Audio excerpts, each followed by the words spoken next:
Business advice that's blindingly obvious once you know it. When is the best time to handle objections when you're having a sales conversation with a potential customer or client? The answer is before they come up. Handle the objections before they come up. Now, there are three main types of objections in sales, and they are time, money, and trust. When somebody says they don't have the time or it's not the right time, what they're really saying is that you are not a priority. So if that's the case, you need to be introducing the cost of inaction. If the cost of inaction is very, very high, suddenly you become a priority. Cost of inaction, COI. If the question is about money, you need to be talking about the ROI, the return on investment. Because if somebody says, whoa, that seems expensive, and you haven't introduced the ROI, the return on investment, it's usually because they can't see the upside yet. So to them, it seems like a cost rather than an investment. Now, the third one is the trickiest, and that's called trust. And there's two sides to this piece. Firstly, they need to be able to trust you. But you know what? This is actually not a big objection.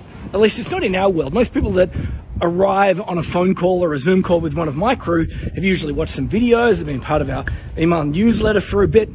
Their trust in us is very high. But the other side of trust, because it's a double-sided coin, is that they just don't trust themselves.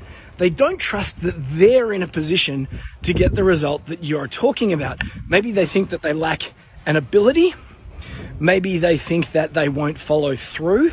Maybe they think that what you do is not right for them. So I brought up the statement a little bit earlier, the question, when is the best time to handle objections? And the answer is before they come up.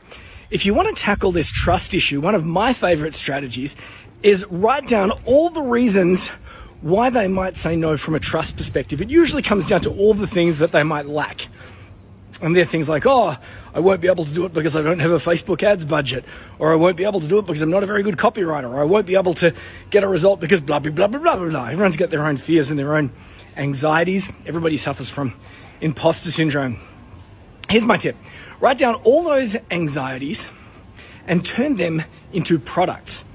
So in our world, for example, when we're selling software for the purposes of managing sales and marketing, people will often say, but I won't be able to get the leads. How will I get the leads? So as a bonus, we offer training, how to get 100 leads in 10 days. So when we're at the point of selling, we introduce the product, the price, the investment, the cost of inaction, and then we run through all these extras that the person is going to get. And these extras progressively tick off all the different reasons why they say no as a bonus. Now, if you're really into sales, you're probably thinking ahead. And yes, you can take those bonuses that you've just introduced for the specific purpose of tackling this issue of trust, and you can use that to create a little bit of scarcity too. So when is the best time to handle an objection? Before they come up. What are the typical types of objections? Time, money, trust. If we want to tackle time, we need to turn it into a priority by introducing the cost of inaction.